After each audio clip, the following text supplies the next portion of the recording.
कि पेसा एक्ट है। याद रखना, आप सुनते वक्त केवल आदिवासी हो इसी बात को ध्यान में रखना। दिमाग से पार्टी, संगठन और नेताओं को निकालो, पहले समाज के बारे में सोचो। तो इन्होंने आपके दिमाग में डाला था कि पेसा एक्ट है, और पेसा एक्ट में आदिवासियों को पूरे अधिकार दिए गए हैं।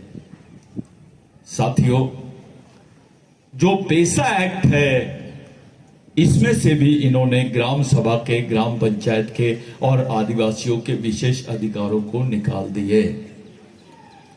जब ग्राम सभा के अधिकार खत्म हो जाते हैं, वहां पेसा एक्ट का कोई वैल्यू नहीं रहता है।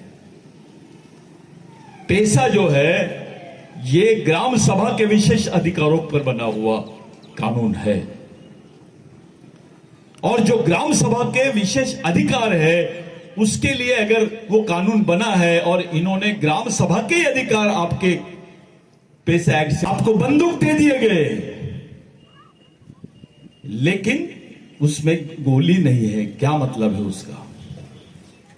ये तो ऐसा हो गया है कि आपको बता दिया गया है कि आपको खाना मिलेगा, पानी नहीं मिलेगा। इस टाइप से ये एक्ट को पहले खत्म किया गया और उसके बाद मध्य प्रदेश में लाया गया। पहले एक्ट को, पेसा एक्ट को खत्म कर दिए। आप जानते हो पेसा एक्ट कब बना? कौन से साल में बना है पेसा एक्ट? कितना? 1996 में बना कानून, और ये लोग 2022 में मध्य प्रदेश में लाए उसको। कांग्रेस की भी गवर्नमेंट थी यहां पर और बीजेपी की भी गवर्नमेंट थी। ये दोनों गवर्नमेंट ने आदिवासियों के साथ में गद्दारी की है। 1996 का कानून 2022 में आदिवासियों के सामने लाया जाता है। क्या बात है भाई, इतना लेट क्यों हुआ है? किसी चीज को फ्रिज में रख दो, कोई खाने को फ्रिज में रख दो, 5 दिन बाद वो खाना सड़ जाएगा। आपकी शादी हो गई, 20 साल बाद आप बूढ़े हो जाओगे। यानी पेसा एक्ट आपकी एक पीढ़ी खत्म होने के बाद आपके हाथ में आया है, और वो भी उसमें से ग्राम सभा के विशेष अधिकारों को खत्म कर दिए इन्होंने। ये पेसा एक्ट की बात हुई। उसके बाद इन लोगों ने एक कानून लाया जिसको बोलते हैं tiger protection act.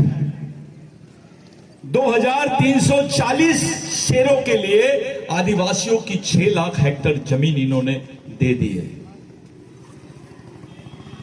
North east से लेकर, नागालैंड से लेकर केरल तक जो आदिवासियों की जमीन है उसमें आपका अलीराजपुर भी है। मैं नक्शा बताऊंगा आपको,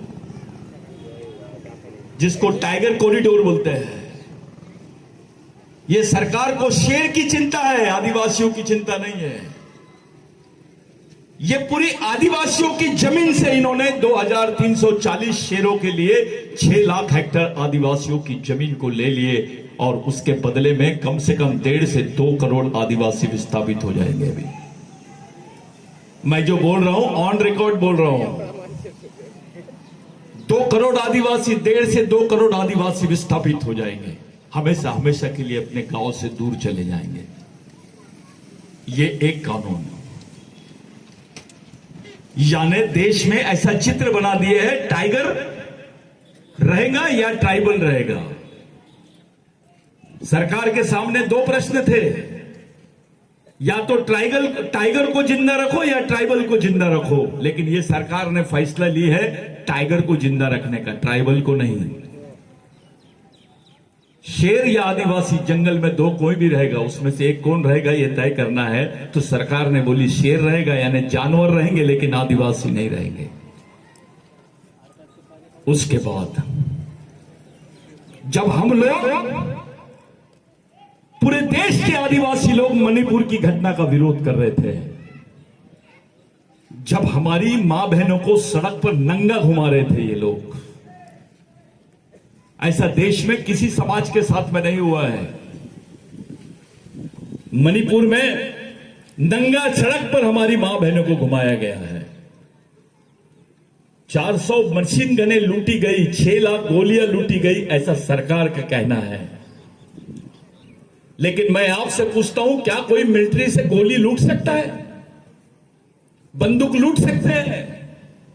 एक आम आदमी किसी मिलिट्री से बंदूक लूट सकता है क्या? ये हजम होने वाली बात है क्या? इसका मतलब दूसरा साफ है कि आदिवासियों को मारने के लिए 400 मशीन गन और 6 लाख गोलियां दी गई थी। साथियों, आदिवासियों के गांव जला दिए। 3 साल के बच्चे, 2 साल के बच्चे दौड़ नहीं सकते थे बचने के लिए, वो उसी घर में जल के मर गए। करीब करीब 400 आदिवासी मारे गए। 1 लाख आदिवासी हमेशा के लिए वो गांव छोड़ के, वो प्रदेश छोड़ के बाहर चले गए। ये 6वीं अनुसूची के आदिवासी है। जो मणिपुर के लोग हैं, ये 6वीं अनुसूची के आदिवासी है, और अलीराजपुर के लोग 5वीं अनुसूची के आदिवासी है। अब देखिए, जो लड़कियों को नंगा घुमाया गया, गवर्नमेंट बोलती है हमको 3 महीने बाद पता चला। 3 महीने बाद आदिवासी की बच्ची को नंगा घुमाते हैं, उसकी खबर प्रधानमंत्री को 3 महीने बाद पता चलती है। लेकिन पाकिस्तान में कुछ हो जाता है तो 30 मिनट में बात दिल्ली में आ जाती है। क्या बात है? हमारी मां बहनें मरती है, हमारे लोगों को मारा जाता है, हमारी जमीनों को लूटा जाता है, उसकी खबर सरकार को 3 महीने बाद मिलती है। और एक आदि आबा बाबा आता है, उसकी 3 मिनट में पूरे प्रदेश में खबर निकल जाती है, पूरे टीवी चैनल दिखाने लग जाते हैं। वो तो एक शॉट था जो आदिवासी लड़कियों को नंगा घुमाया जा रहा था। ऐसे कई बच्चियों को नंगा घुमाया गया होगा, कई लोगों के साथ बलात्कार किया गया होगा। तो ये 6वीं अनुसूची के आदिवासियों के साथ में हुआ। उसके बाद इनके दिमाग में आया कि भाई जमीन तो 5वीं अनुसूची के आदिवासियों के पास भी है। ये बात आप सब लोग, पूरे समाज के लोग हैं, पढ़े लिखे लोग हैं, इसमें मैं जो बोल रहा हूं इस बात को पूरी जवाबदारी के साथ बोल रहा हूं। इनके दिमाग में आया कि जमीन तो 5वीं अनुसूची और 6वीं अनुसूची की भी हमको चाहिए। इन्होंने टारगेट किया आप लोगों को, और सरकार ने एक बिल लाई। हम सब लोग मणिपुर की घटना का विरोध कर रहे थे, और लोकसभा में बिल पारित किया गया जिसको बोलते हैं फॉरेस्ट कंजर्वेशन एक्ट, जिसको वन सुरक्षा अधिनियम बोलते हैं 2023। ये 1980 के नियम को अमेंड करके इन्होंने ये बोल दिया कि जो दावे की जमीन आप बता रहे थे शंकर दादा, जो आप लोग बोल रहे थे कि वन अधिकार के तहत हमारे दावे की जमीन, जो सामुदायिक दावा बोलते हैं, जिसको कम्युनिटी फॉरेस्ट राइट बोलते हैं, वो अधिकार अब निकल गया है। गवर्नमेंट ने उन जमीनों को लीज पे देने की बात और उसका कानून निकाल दी गई है। जिस जमीन पर आदिवासी दावा कर सकता था, जिस जमीन का आदिवासी मालिक था, सरकार ने उस जमीन को प्राइवेट सेक्टर को दे दी लीज पर, 60 साल की लीज पर। अब तुम कभी दावे की बात नहीं कर पाओगे। और दूसरा कानून उसमें डाल दिया कि अब आदिवासी क्षेत्रों में पुलिस स्टेशन नहीं रहेंगे। अब आदिवासी क्षेत्रों में सेना रहेंगी, सेना के सेंटर बनाए जाएंगे। अरे पुलिस स्टेशन रहता है तो आप जाके कंप्लेंट करते हो, एफआईआर बनाते हो, उसको कानून का राज बोलते हैं। मिलिट्री के लोगों का एक ही काम होता है, पैरामिलिट्री फोर्स का, या तो गोली मारना, या तो भगा देना, या गोली मार देना। ये कानून के तहत आदिवासी क्षेत्रों में ये लोग सेना के सेंटर लगा रहे हैं। अब तुम्हारे क्षेत्रों में पुलिस स्टेशन नहीं रहेगा। 370 के तहत इन्होंने कश्मीर को हमला किया, कश्मीर को अपने अंडर में लिए। 371 और 372 ये 5वीं अनुसूची और 6वीं अनुसूची के आदिवासियों के अधिकार है। इनको मालूम था कि इस देश में अगर जमीन किसी के पास है तो आदिवासियों के पास में है, ना कि पाकिस्तान के पास है, ना नेपाल के पास है, ना बांग्लादेश में है, ना श्रीलंका पर है। इसलिए भारत सरकार इन देशों पर आक्रमण करने के बजाय आदिवासियों पे आक्रमण करने की रणनीति बना रही है। साथियों, पहली बार हुआ है भारत के इतिहास में कि वन कायदे की जमीन का कानून बनाया गया और उसमें लिखा गया कि भैया यहां पर आपको सुरक्षा के लिए सेना लगाई जाएंगी, पुलिस नहीं। अब आगे की बात सुनो, सेना लगाए जाएंगे, पुलिस नहीं लगाई जाएगी, आपके क्षेत्रों में पुलिस स्टेशन नहीं रहेगा। साथियों, आपके 5वीं अनुसूची के अधिकार खत्म, आपके पेशा के अधिकार खत्म, आपके क्षेत्रों को अभी टाइगर रिजर्व जोन और उसको बफर जोन के नाम से आपके 2 करोड़ आदिवासियों को देश से बाहर निकालने की रणनीति, उनके मूल जमीन से उनको बाहर निकालने की रणनीति इन्होंने बना ली है। और ये कानून के तहत आप जो वन दावा कर सकते थे, जो वन पट्टे आपको मिल सकते थे, वो भी नहीं मिलेगा। पुलिस थी, आप आंदोलन कर रहे थे तो कुछ चीजें आपको मिलती थी। जब मिलिट्री रहेगी और आप आंदोलन करोगे तो आपको देशद्रोही बोल के ये लोग गोली मार देंगे। मैं नहीं बोल रहा हूं, ये कानून पढ़ो, मैं लेके आया हूं। ऐसा कानून इस देश में कौन से समाज के खिलाफ में बनाया गया, थोड़ा बताओ। कौन से खिलाफ में, किसके खिलाफ में बनाया गया ऐसा कानून जो आदिवासियों के खिलाफ में बनाया गया है? तुम्हारी जमीन, जल, जंगल तुम्हारे हाथ से छीन लिए, अब तुम्हारे पास कुछ नहीं बची है। आदिवासियों की जमीन को नॉन ट्रांसफरेबल लैंड बोलते हैं, अपरिवर्तनशील भूमि, उसको परिवर्तनशील भूमि बना दी है। अभी पहले आदिवासियों की जमीन वस्तु नहीं थी, इसको खरीदी बिक्री की वस्तु बना दिया गया है। आदिवासी की जमीन का कानून जो बिरसा मुंडा के आंदोलन से, भगवान टंटा भील के आंदोलन से बना था, वो कानून था जिसको लैंड एक्विजिशन एक्ट बोलते हैं, 1898 का। 1898 में कानून बना कि आदिवासियों की जमीन गैर आदिवासियों को नहीं दी जाएगी, और गैर आदिवासी तो क्या, सरकार भी नहीं ले सकती है। लेकिन ये कानून अब पूरा बदल गया है। अब तुम्हारे हिस्से में तुम्हारे पास कोई जमीन नहीं है, और ऐसी परिस्थिति बना दी गई है कि एक तरफ तुम्हारे यहां से पुलिस स्टेशन खत्म, दूसरी तरफ सेना लगा दिए है, और अगर तुम अपनी जमीन की बात करोगे तो तुम गोलियों के भूने जाओगे।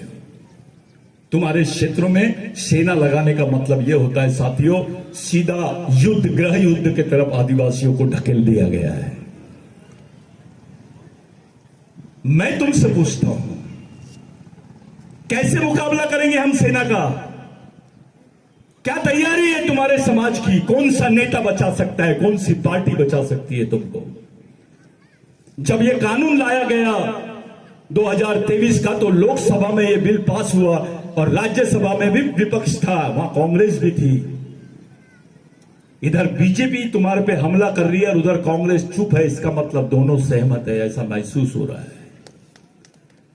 क्या करोगे तुम? तुम्हारे कौन से लोग, कौन सा नेता तुमको बचा सकता है? किसके दरवाजे पे जाओगे आप? पूरे मध्य प्रदेश में चाहे बीजेपी में हो या कांग्रेस में हो, ऐसा आदिवासी नेता बताओ जो तुमको टिकट दे सकता है, तुम्हारी बात संसद में रख सकता है, तुम्हारी बात को विधानसभा में रख सकता है, लड़ सकता है, जेल जा सकता है, मर सकता है। कहां है ऐसे नेता? एक चिल्लर पार्टी बना के क्या कर लोगे तुम? कौन सी लड़ाई लड़ोगे? अब तो सेना के सामने तुम्हारा समाज खड़ा है। किस टाइप से लड़ोगे आप? कौन सी लड़ाई लड़ोगे? किसके भरोसे लड़ोगे? क्या है तुम्हारे पास? तुम तो टूटे हुए हैं। बारेला अलग भागता है, बिलाला अलग भागता है, भील अलग भागता है, दरबार अलग भाग रहा है। टंटा भील ने बोला, बे तेरा वंश एक है, तेरी संस्कृति एक है, तेरा खून एक है, तो समाज भी एक होना चाहिए। लेकिन ऐसा नहीं हो रहा है।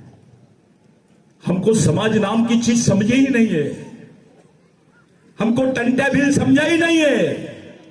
ऑस्ट्रेलिया के आदिवासियों को टंटा भील समझ रहा है, अमेरिका के आदिवासी अभी टंटा भील की बात कर रहे हैं, पाकिस्तान के आदिवासी टंटा भील पे बात कर रहे हैं, लेकिन भारत का आदिवासी टंटा भील को पहचानता ही नहीं है, क्योंकि उसके दिमाग में डाला गया है टंटा भील तो डकैत था। अबे टंटा भील इस देश का बाप था, उसके जैसा संघर्ष किसी इतिहास में कोई आदमी ने नहीं किया है।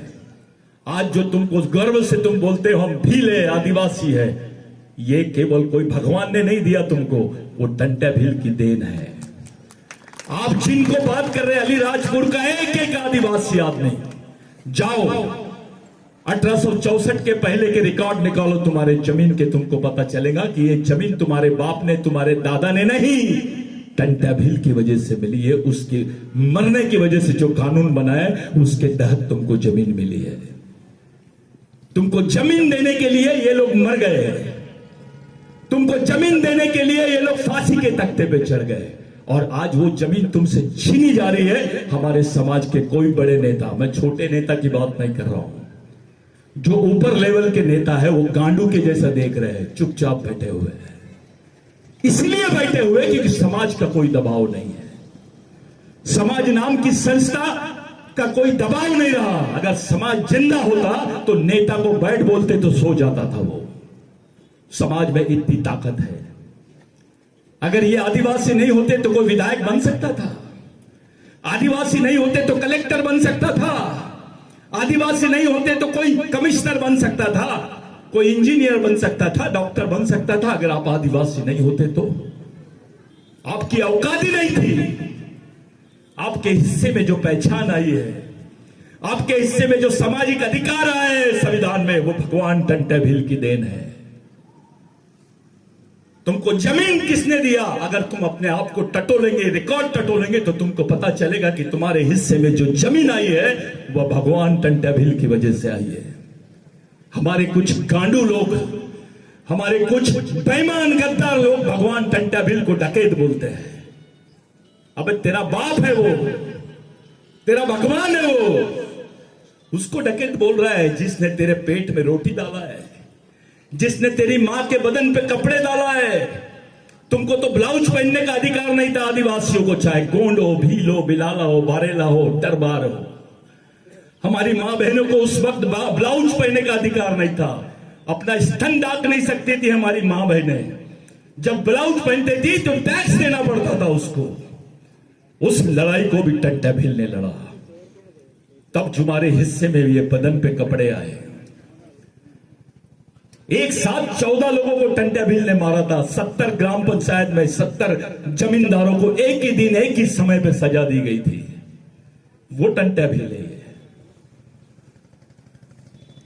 टंट्या भील मामूली चीज नहीं है। हमने टंट्या भील से क्या लिया? पहले तो हमको क्रिमिनल ट्राइब बोलते थे, गुनहगारी जमात। पैदा हुआ आदमी तो गुनहगार बोलते थे उसको, और क्रिमिनल ट्राइब के खिलाफ में साहब कानून था कि कहीं पे भी देखो क्रिमिनल ट्राइब को मार दो, लेकिन दूसरा जो मारने वाला रहेगा उसके ऊपर कोई एफआईआर नहीं होगी। इतने सारे भीलों को मारा गया है, लाखों की संख्या में, जिनकी बॉडी भी नहीं मिली उनके ऊपर कोई एफआईआर नहीं दर्ज हुआ। एक तरफ ऐसा कानून कि ब्राह्मण भाइयों को कोई सजा नहीं होगी, और दूसरी तरफ यह कानून कि जहां भील दिखे या गोंड दिखे, बिलाला दिखे, बारेला दिखे, उसको मार दो। ये कानून के खिलाफ में टंट्या भील को जब भगवान रेंगा कोरकू, जो उनके खासम सैनिक थे, उन्होंने बोला कि भगवान अपने लोगों को अब नौकरियां नहीं मिलेगी, अपने लोगों को सरकारी नौकरियां नहीं मिलेंगी। तब होलकर एम्पायर था, अंग्रेजों की ये थी, हुकूमत थी। तो टंट्या भील ने बोला ठीक है, इस पर कुछ विचार किया जाएगा। जब टंट्या भील के सामने ये प्रश्न आया तो टंट्या भील ने बोला, जाओ अंग्रेजी सरकार को बोल दो, अगर टंट्या भील को पकड़ना है तो आदिवासियों को पुलिस में नौकरी भर्ती करो। आपको जो नौकरी देने की बात उन्होंने किए, उसके एवज में अपनी जान गिरवी रख दिया था टंट्या भील ने। जब टंट्या भील ने बोला कि जाओ आदिवासियों को पुलिस में नौकरी दो, उसके बाद अगर तुमको टंट्या भील को पकड़ना है तो पुलिस में आदिवासियों को भर्ती करना ही पड़ेगा। ब्रिटिश गवर्नमेंट यहां से ब्रिटेन गई, और जिसको हेरिडिटरी एक्ट बोलते हैं, वंश परंपरागत एक्ट, कानून कि गुनहगार का बेटा गुनहगार, तुम्हारा बच्चा पेट में भी रहेगा तो वो क्रिमिनल ट्राइब था। ऐसा कानून किसी दूसरी कौम के खिलाफ में नहीं था इस देश में, जो हमारे खिलाफ में था। वो कानून खत्म हुआ और आदिवासियों को सरकारी महकमे में नौकरियां मिलना शुरू हुई। डॉक्टर बाबा साहब आंबेडकर ने हमको आरक्षण दिया संविधान बनने के बाद, लेकिन नौकरी के लायक हमको किसी ने बनाया है तो भगवान टंटा भिल ने बनाया है। आप नौकरी कर रहे हो वो भी भगवान टंटा भिल की देन है। मैं आदिवासी क्षेत्रों में जा रहा था, मैं तलाश करते रहता हूं कि भगवान टंटा भिल का कहीं तो भी पुतला दिखे।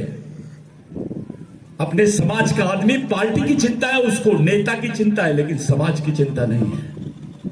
अरे अब तो तुम फंस गए, अब तुम मारे जाने वाले हो, तुम्हारी आखिरी पीढ़ी है ये। इसके बाद कोई जंगल जमीन की बात नहीं करना, कोई भी नेता तुमको बचा नहीं सकता। मैं खुला चैलेंज देता हूं यहां से, अगर कोई नेता बोले कि हाँ मैं आदिवासियों को बचा सकता हूं, तो मैं उसकी चप्पल लूंगा, अपने सर पे लूंगा और सीधा नागपुर जाऊंगा। ऐसी परिस्थिति में आदिवासी फंसा है कि तुम्हारे पास अब तुम्हारी आने वाली पीढ़ी को बचाने के लिए कुछ भी नहीं है। पूरे अधिकार तुम्हारे छीन लिए गए हैं और सेना के हवाले कर दिया आदिवासियों को। ऐसा बिल किसी समाज के खिलाफ में आया क्या पार्लियामेंट में? क्या चाहती है गवर्नमेंट? इसका मतलब साफ है कि सरकार कोई भी रहेंगी वो आदिवासियों को ही मारने के लिए बनाई गई है। इसका न्यूज रील जो था वो मणिपुर है। अगर ये घटना मणिपुर में हो सकती है तो अलीराजपुर में भी हो सकती है। आप अपने बाल बच्चों को, अपनी मां बहनों को, अपनी आने वाली पीढ़ी को क्या बताओगे कि जब हमारे अधिकार छीन रहे थे तो मेरा बाप गांडू बन के घर में बैठा था, मेरा पढ़ा लिखा साथी, मेरे समाज के पढ़े लिखे लोग हाथ पर बांध के अगरबत्ती लगा रहे थे। जब हमारे अधिकार छीन रहे थे तो हमारे नेता पार्टियों की गुलामगिरी कर रहे थे। जब हमारे अधिकार खत्म हो रहे थे तो हमारे समाज के पढ़े लिखे युवा बेखूबी भरे काम कर रहे थे। किसी को धर्म का नशा है, किसी को पार्टी का नशा है, किसी को जाति का नशा है। अबे बचेगा नहीं तो क्या करेगा? मैं ये नेता हूं, मैं फलाना नेशनल नेता हूं, मैं बुलाता हूं उसको, इंटरनेशनल नेता बना देते उसको। क्या करेगा? कैसे लड़ेगा? कैसे बचाएगा अपनी कौम को? यह परिस्थिति देश के किसी समाज के सामने नहीं है जो तुम्हारे समाज के सामने है। मुस्लिमों को खुलेआम मारा गया कश्मीर में, कोई मुस्लिम देश उनके बारे में नहीं बोला है।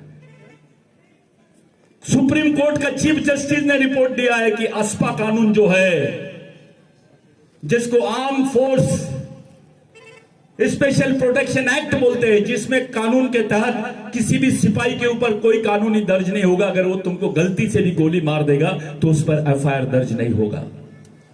अपनी मां बहनों की इज्जत भी लूट लेंगे तो उनके ऊपर एफआईआर दर्ज नहीं होगा। उसको आस्पा कानून बोलते हैं। और अब वो कानून आदिवासी क्षेत्रों में लगा दिया गया है इनडायरेक्टली। इसमें बीजेपी शामिल है और कांग्रेस खामोश है। समझ जाओ कि तुम्हारे साथ क्या होने वाला है, क्या हो रहा है। हम चुपचाप देख रहे हैं, खामोश है, कुछ समझ नहीं आ रहा है कि क्या किया जाए। मेरे भाइयों, मैं जो भी बात बता रहा हूं इसमें से एक बात भी झूठ नहीं है, मेरा कोई फायदा नहीं है, ये सच है। सच्चाई से बाहर मत भागो। कितने दूर भागोगे तुम समाज से? अकेले अकेले अलग अलग भागोगे तो कुत्तों की मौत मर जाओगे तुम। जिंदा रहना है, बचना है तो समाज को एक जगह लाना पड़ेगा। पार्टी वार्टी बाद में, नेता पार्टी धर्म बाद में, पहले समाज।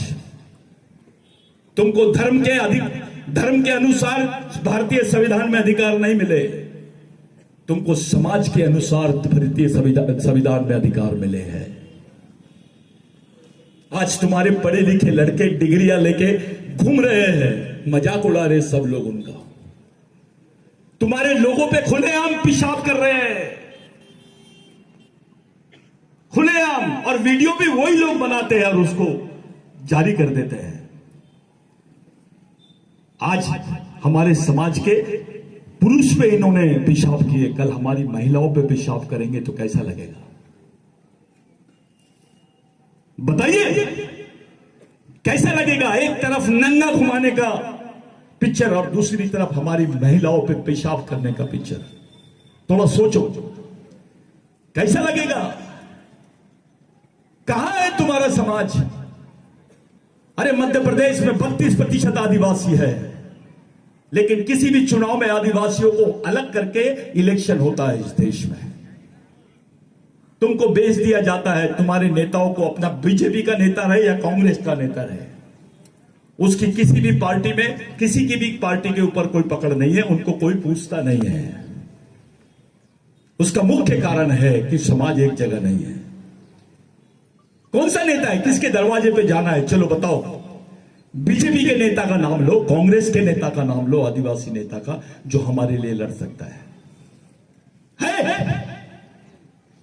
क्या? जब कोई नहीं है तो क्या करोगे तुम? ये लड़ाई तुमको लड़नी पड़ेगी। ये जो युवा खड़े हैं ना, इनको गांडू मत बनाओ, इनको लड़ने वाला बनाओ, क्योंकि इनको लड़ना सिखाओगे तो ही जिंदा रह पाएंगे। बच्चा तुम्हारा है, उसके दिमाग में सोच दूसरे की है,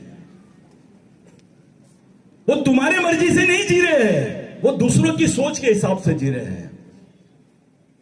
बच्चा तुम्हारा, लेकिन उसके दिमाग में जो कैसेट है दूसरे की है। तुमको वो पिताजी नहीं बोलता है, लेकिन सामने वालों को परम पूज्य पिताजी बोलता है। परम पूज्य महाराज, कौन सा महाराज आदिवासियों को जमीन दिया? थोड़ा बताओ, कौन सी पार्टी ने आदिवासियों को जमीन दी? कौन से नेता ने आदिवासियों को जमीन दिया है? सब लोगों ने गद्दारी की है हमारे साथ में। इसीलिए किए क्योंकि हमारी सामाजिक व्यवस्था नहीं है। इस देश का ब्राह्मण भाई अपने बच्चे को 5 साल की उम्र में देता है, ले ये पुराण पढ़, ये वेद है, पढ़ इसको, उसको आरएसएस में भेजता है। उनके कार्यक्रम चलते हैं, उनका संघ चलता है, उनका जज भी रहेगा तो चड्डी पहन के शाखा में खड़े हो जाता है। इस देश का मुस्लिम भाई अपने 4 साल के बच्चे को मदरसा में भेजता है, वो उसके हाथ में कुरान देता है, उसको बताता है कि बेटा ये तेरे जीने और मरने का रास्ता है, इसको लेके चल। उनके मस्जिदें चलते हैं, उनके मदरसा चलते हैं, उनके कॉलेज चलते हैं, स्कूलें चलते हैं, दवाखाने चलते हैं, आईटीआई चलते हैं। उस कौम का आदमी कचरा चुनने वाला भी रहेगा तो उसको सामाजिक प्रोटेक्शन मिलता है। क्रिश्चियन भाइयों को देखिए, उनके 6 साल की लड़की से लेकर 16 साल की लड़की नन बन जाती है, वो समाज के लिए काम करना शुरू करते हैं। उनके चर्चेस चलते हैं, उनके स्कूल है, कॉलेजेस है, इंस्टीट्यूशंस है। वो अपने बच्चे को बताते हैं, बेटा ये बाइबल है, तेरे जीने मरने का साधन है। बौद्ध भाई जिनको पानी नहीं पिलाया जाता था, जो बाबा साहब की सोच को लेकर खड़े हैं, वो अपने बच्चे को बोलता है, बेटा ये बुद्ध और उसका धम्म है और ये बाबा साहब है, ये प्रेरणा लेके तेरे को जीना है, यही प्रेरणा लेके तेरे को मरना है। उनके बौद्ध विहार है, उनका सेंटर चलता है। नागपुर के दीक्षा भूमि से जो ऑर्डर निकलता है, देश के पूरे दलित बौद्ध भाई उसको मानते हैं। किसी ने आपको पूछा कि आपके समाज का चालक पालक और मालक कौन है, क्या जवाब दोगे तुम? किसके विचारों पे चलता है यह समाज? कौन तुम्हारे रहनुमा है, कौन तुम्हारे संरक्षक है? तुम्हारा बच्चा तुमसे पूछेगा कि मैं कौन हूं इस देश में, मेरा इतिहास क्या है, मेरे दोस्त कौन है, मेरे दुश्मन कौन है? क्या दोगे तुम? तुमको पूछेगा मैं कौन सी किताब पढ़ूं। एक किताब भी दे नहीं सकते हम अपने बच्चों को। यह हालत है हमारे समाज की। ये मैयत में 100 लोग दिखाई देते हैं और शादी में 1000 लोग। कोई बाबा आएगा तो लाखों आदिवासी जाते हैं, लेकिन समाज पर कोई बात होती है 1000 भी नहीं दिखाई देते हैं। कैसा समाज है ये? इतना बेईमान समाज। हम अपने ही शहीदों के साथ में, अपने ही भगवानों के साथ में बेईमान हो गए हैं। हम खुद गद्दारी कर रहे हैं, किसी दूसरे की तरफ उंगली करने की जरूरत नहीं है। साथियों, पूरे देश में सबसे ज्यादा नजर आदिवासियों पर है। पाकिस्तान बोलता है कि पाकिस्तान में आदिवासी रहते हैं, अब अंतरराष्ट्रीय स्तर पे थोड़ी 10 मिनट बात करेंगे, आप सुनेंगे कि नहीं? हाँ, पाकिस्तान बोलता है कि पाकिस्तान में आदिवासी रहते हैं। दादा, नेपाल बोलता है कि नेपाल में आदिवासी रहते हैं। बांग्लादेश बोलता है कि बांग्लादेश में आदिवासी रहते हैं। और ये तीनों देश भारत से निकले हुए हैं, लेकिन भारत नहीं बोल रहा है कि भारत में आदिवासी रहते हैं। ये अभी भी सरकार ने हलफनामा भेजी है संयुक्त राष्ट्र संघ में कि भारत में आदिवासी नहीं है। भारत में आदिवासी नहीं है, इसका दूसरा मतलब होता है कि आदिवासी भारत के नागरिक नहीं है। तुम्हारी नागरिकता खतरे में आ गई है। तुम जो छाती ठोक के बोलते थे कि हम नागरिक नहीं मालिक है, अब तो तुम पूरे खत्म हो गए हो। कैसे बचाओगे अपने कौम को? क्या तरीका है? नेतागिरी करने से बच जाएगा समाज? विधायक बना देते, चीफ मिनिस्टर बना देते, चलो क्या करेंगे? अरे अभी तो राष्ट्रपति है ना अपनी आदिवासी। मणिपुर में जब कांड हुआ तो वहां की राज्यपाल भी आदिवासी थी और राष्ट्रपति भी आदिवासी। क्या उखाड़ लिए? क्या किए? तुम्हारी मां बहने वहां पे लेडीज राज्यपाल, लेडीज राष्ट्रपति, और लेडीज को ही नंगा घुमाया जाता है आदिवासियों को। इससे ज्यादा बड़ा तमाशा और क्या देखना बाकी है हमारे लिए? क्या बनोगे तुम? राष्ट्रपति से बड़ा पद मिल सकता है? क्या करोगे तुम? एक विधायक के पद के लिए हम एक दूसरे से लड़ते चले जाते हैं। मेरे साथियों, हम चारों तरफ से फंस गए हैं। अभी इस समाज को जाल में फंसा दिया गया है। याद रखना, ये हमारी अंतिम पीढ़ी द्वारा अंतिम पीढ़ी को बचाने के लिए लड़ी जाने वाली अंतिम लड़ाई है। अगर ये लड़ाई हम हार गए तो हमको कोई पूछेगा नहीं इस देश में। कौन से गुमान में है? मैं ये पार्टी में हूं, मैं ये संगठन में हूं। क्या उखाड़ लेगा तू? अबे तेरे बच्चे के साथ जो होने वाला है, तेरे समाज के साथ, तेरी कौम के साथ जो होने वाला है, उसको दूर रख के बात मत कर, उसकी सच्चाई को समझ के बात कर। हमारे लोगों को समझता नहीं, क्योंकि हमारे लोग सोचते नहीं है, गंभीर नहीं है। हम लोग काम करने से शर्माते हैं समाज में। हमारे बड़े बड़े लोगों को, ऑफिसरों को समाज के बीच में आने को, बैठकर बात सुनने को उनको शर्म आती है। अपनी जात छुपाते हैं, पीछे में फोटो लगाते हैं सावरकर का, विवेकानंद जी का फोटो लगाते हैं, पीछे फोटो लगाते गांधी जी का। टंटा भील का फोटो क्यों नहीं लगाते? बिरसा मुंडा का फोटो क्यों नहीं लगाते? क्योंकि डरते हैं। हमारे ऑफिसरों की हालत बना दी है इन्होंने, कभी भी किसी भी ऑफिसर का ट्रांसफर हो सकता है। ये पार्टी का कार्यकर्ता तो भी अच्छा रहता है, ऐसे बुरे हाल आदिवासी अफसरों के और कर्मचारियों के बना दिए गए हैं। मैं आपके बीच में आया, ये उम्मीद से आया कि आप 5वीं अनुसूचित क्षेत्र के आदिवासी लोग हैं, आप भगवान टंटा भील के खून के लोग हैं, आप भगने वाले लोग नहीं है, लड़ने वाले लोग हैं। आप समाज के लिए कोई रास्ता निकालेंगे, ये उम्मीद से मैं आया। मैं देश के हर आदिवासी कौम में जाता हूं, हर जगह मैं उनसे यही बात कर रहा हूं कि भाई क्या किया जाए, किस तरीके से जिया जाए, हमारी जनरेशन को जिंदा रखने का क्या फॉर्मूला होगा। कोई बात नहीं कर रहा है, सब कंफ्यूज बैठे हैं। ऐसे से जमेगा नहीं नवल दादा, ऐसी 10 मीटिंग भी आप कर लोगे तो कुछ होने वाला नहीं है। आप क्या करोगे? ज्यादा से ज्यादा आप लोग दौड़ोगे, भागोगे, इसको जमा उसको जमा, नहीं। आपको दिमाग का कारखाना खोलना पड़ेगा, विचारों का कारखाना खोलना पड़ेगा, घर घर में आंदोलन खड़ा करना पड़ेगा। बहुत पढ़े लिखे होने की जरूरत नहीं है, एक अनपढ़ आदमी भी समाज की बात कर सकता है। पढ़े लिखे लोगों ने ही समाज को धोखा दिया है। जितने ऑफिसर है वो पूरे आरएसएस को चंदा देते हैं और कोई दूसरे संगठन को चंदा दे देंगे, लेकिन समाज के लिए कोई ऑफिसर सामने नहीं आता है। इससे ज्यादा शर्मनाक बात और क्या हो सकती है? जिस टंटा भील ने उसको नौकरी दिया, जिस टंटा भील ने उसको जिंदा रखा, इस देश में पहचान दी, जिस टंटा भील ने उसको जमीन दिया, जीवन दिया, वो टंटा भील के आंदोलन को चलाने के लिए उसके जेब से 10 रुपए नहीं निकलते हैं। इससे ज्यादा शर्मनाक बात और क्या हो सकती है हमारे लिए।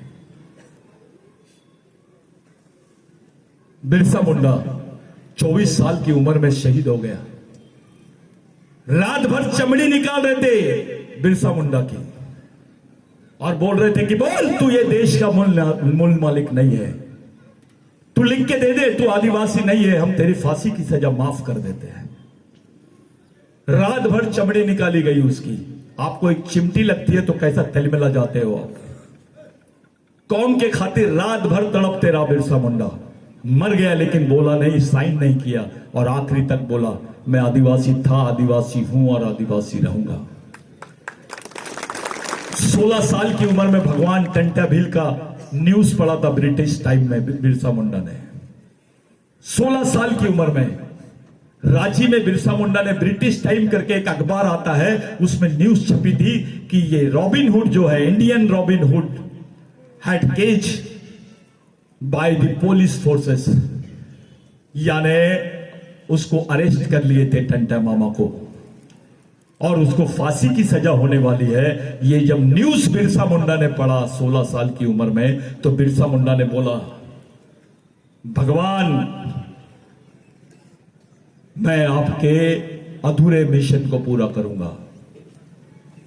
वो मध्य प्रदेश का रहने वाला नहीं था बिरसा मुंडा, वो झारखंड का रहने वाला था।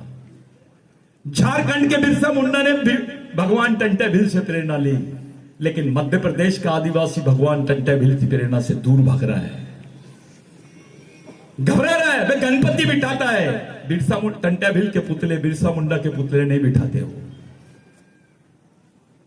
जम के पैसा खर्चा कर देते हैं।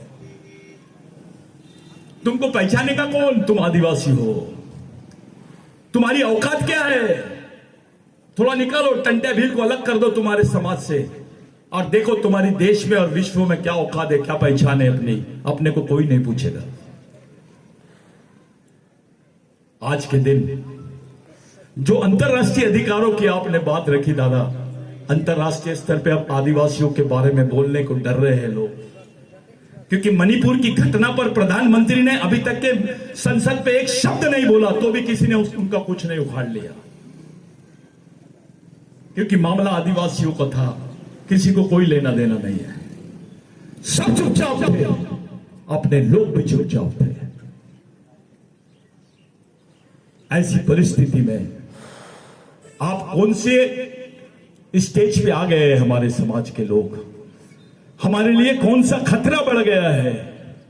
हमारे जिंदा रहने की आखिरी लड़ाई है मेरे भाइयों। अब तो तुम्हारे यहां की भी जमीन जारी है, यहां की भी जमीन जाएंगी ग्रेनाइट प्रोजेक्ट के लिए, पत्थरों के लिए। यहां से कम ये लोग 25,000 हेक्टेयर जमीन तुम्हारी ले लेंगे और 25,000 हेक्टेयर जमीन से तुम्हारा ये जो सोंडवा एरिया है, यहां से कम नहीं कुछ तो 42,000 परिवार हमेशा के लिए विस्थापित हो जाएंगे। क्या कर लिया हमने? ये ऑर्डर है क्या? मैं बोला और आप ऑर्डर दिखा रहे हैं। ये ऑर्डर है बोलते। 33 गांव गए हैं दादा, 74 गांव की लिस्ट है। दूसरा ऑर्डर दिखाता हूं मैं आपको। आप तो सिर्फ 33 देख रहे हैं, ये तो न्यूज रील है।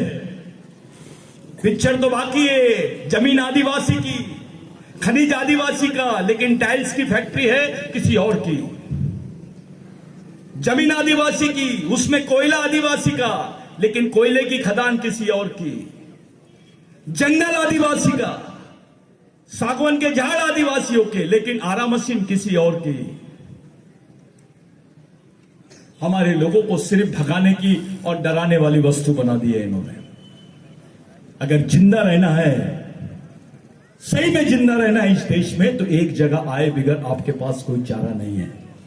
और ये संगठन वाली भाषा छोड़ो, केवल मिशनरी भाषा करो। तुम कोई भी पार्टी में होंगे, किसी भी संस्था में होंगे, उससे कोई लेना देना नहीं है। समाज के लिए क्या है, ये महत्वपूर्ण बात है। आज के दिन